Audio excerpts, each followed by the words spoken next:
that's basically what's going on. Bro, this sketchbook is so sus.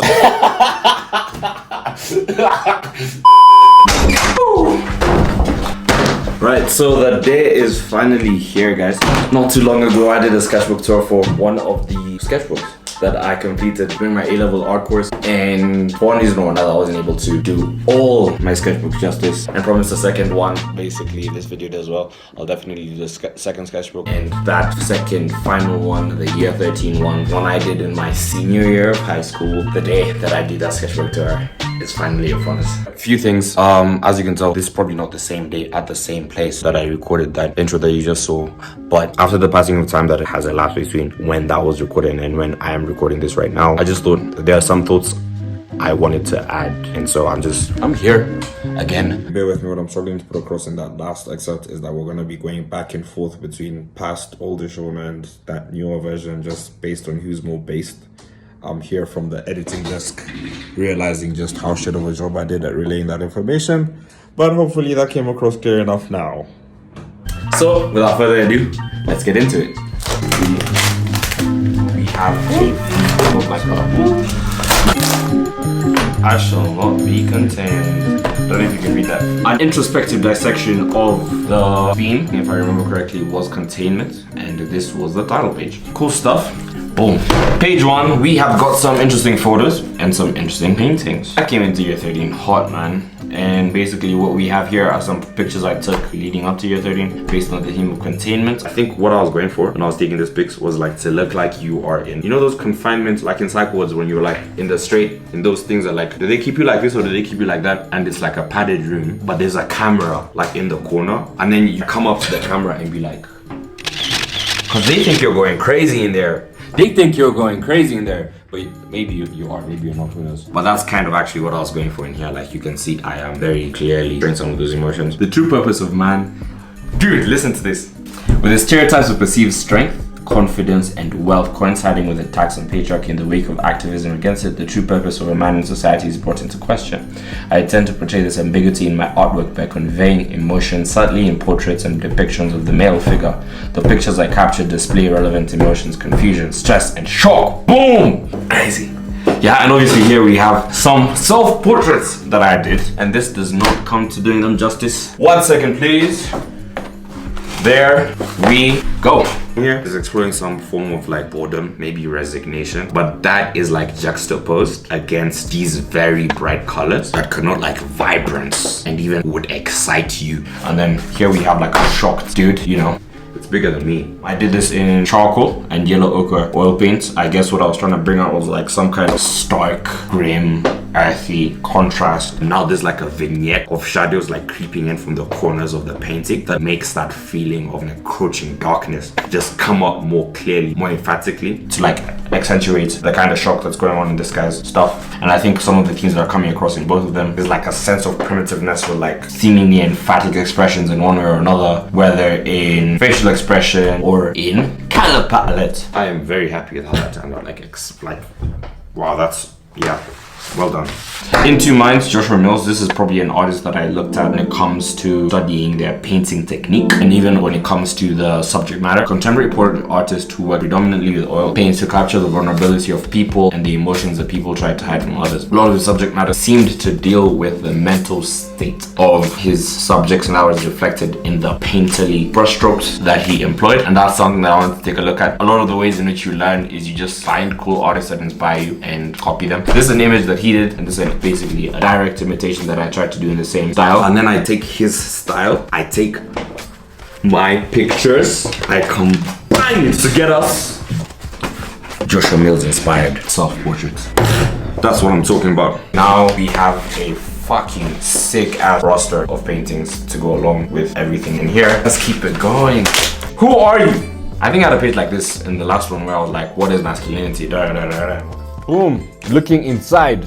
masculinity. Here we have a page that basically takes a look at some of the ways in which artists before me and across like a wide glimpse of time have portrayed masculinity and the things that connote it, whether it's like grandeur or religion, androgyny, sexuality even. So I checked out Kehinde Wiley, a Nigerian-American contemporary portrait artist that basically exposes the absurdity of neoclassical portraiture and the egotistical nature of how a lot of those things were portrayed. I think he sought to like undermine them because he basically parodied a lot of them with like contemporary figures, a lot of them being black, did Barack Obama's official White House portrait. Michelangelo's paintings of the Sistine Chapel considered shocking by many members of the church. Michelangelo having filled it with detailed depictions of entirely nude masculine men. This was frowned upon at the time, leading to him being referred to as godless. That's crazy. But look at some stuff by David Hockney. I think he's the best-selling living artist. Hockney defined generally accepted social structures as an openly gay man, looked at oppression not as a threat but as a challenge to shock, subvert, and shake up heteronormative structures. And then I looked at some Grayson Perry stuff, a cross-dresser. He identifies as a man, but he likes to like play with dress up. And let's just look at what he has to say about that. Growing up with rather bad male role models of always questioned masculinity, after seeing the perpetrators of wars, financial scandal, terrorism, and violent crime to be primarily men, Grayson Perry poses the question, is manhood itself to blame? And then boom! We've got some portraits, some of the most cringe portraits I've ever done in my life because we did some switcheroony. So here we have my art teacher who helped me take these. So I took pictures of her and she took pictures of me. And basically how it goes is, in order to objectively assess gender norms and the entrapments of masculinity, I felt that I needed to explore the female demeanor as well. Some of the ways in which I did that were to picture a woman in traditionally feminine poses and then picture her in traditionally masculine poses, and then the same for me.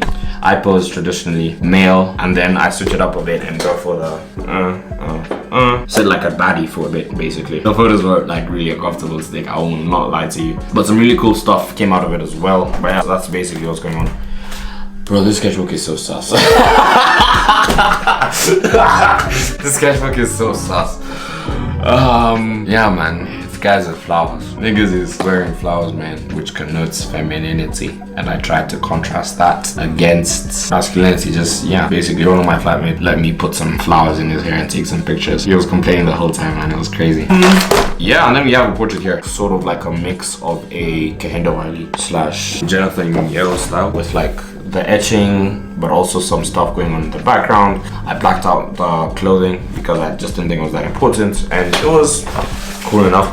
And then boom, here we have a little side gig I had, some portfolio stuff for my college university applications. Basically, I think this is an assignment UCL gave me when I was applying to them, and they just told me to do a series of drawing depicting my street, basically images I did of the stuff around me. I think I did a 1-point perspective of my art classroom. I did a 2-point perspective of the art block. I did a 1-point perspective of the view from my flat door. The drawings were kind of mid, I'm not gonna lie, but they were good enough for them, and they got me into UCL. And they got into my schedule. Yeah, let's keep it pushing. Mr. and Mrs. Clark and Percy, David Hockney once again. It was a painting of a couple, Mr. and Mrs. Clark, a newly married couple and their cat, that had some implications of supposed instability, infidelity, disharmony in their relationship, conveyed in different ways. I think the cat looking away has something to do with that. The lilies have something to do with that. The portrayal turned out to be prophetic. Their marriage did not last. And then here we have Las Meninas by who? Diego Velasquez. Probably some interesting stuff going on there as well. More paint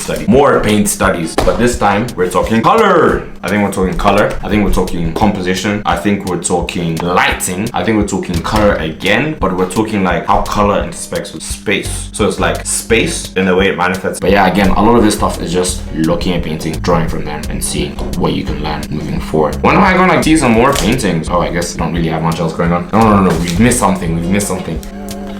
Man, I don't wanna fuck this up.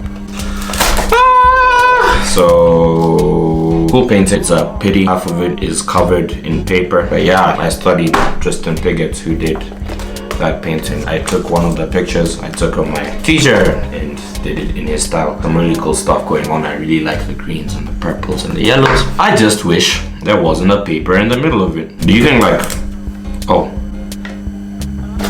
Next up, we have got our final piece brainstorm. Final piece is basically where you kind of find a way to conclude all the thoughts you have with regards to masculinity, containment. What are you gonna make of all of this stuff? So let's see.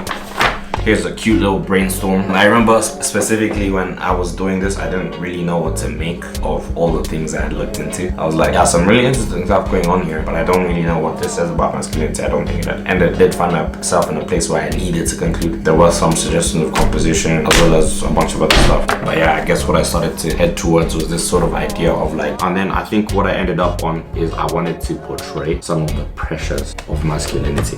When deciding the setting for the final piece, I finally came to realize that presenting the composition within a dorm room would be the most appropriate. This is due to the fact that I felt that what can be considered a safe space for the adolescent boy, their bedroom could reflect the pressure of manhood and its infiltration deep into the male psyche. I looked to present a boy with a conspicuous face. In hindsight, that's not what conspicuous means. Conspicuous means you can be seen too much. But in this context, I mean you can't be seen. You can't see me! I looked to present a boy with a conspicuous face due to the backlit nature of the image. This was to convey the universal nature of the subject's experience. Furthermore, the defeatedness of the subject is emphasized to their withdrawn body language and their position on the bare floor. I think that's the direction I ended up pushing towards. Took some really cool pictures that my friend let me take of him and did some really cool sketches, and then we had a final piece composition. I'm pretty sure you guys have seen this one before. If you didn't catch a video about my biggest painting yet, we have a problem. This is the picture from which I directly derived the composition for the biggest one. But yeah, man, that's the final piece. You all know that at some point I did end up painting this. And with that said, that does bring us to the end of our sketchbook tour. I hope you have enjoyed it. I hope you found it insightful, interesting, entertaining. I hope you're curious to check out more art. If you are, you can always check out my Instagram art page. You can always check out the first sketchbook tour we did on this channel. Pretty sure there's some interesting stuff there as well. If you enjoyed the video, like it. If you're gonna see more from me, subscribe. And I'd love to know some of your thoughts in the comments down below. But otherwise, that's been all from me, and I will hopefully see you next time.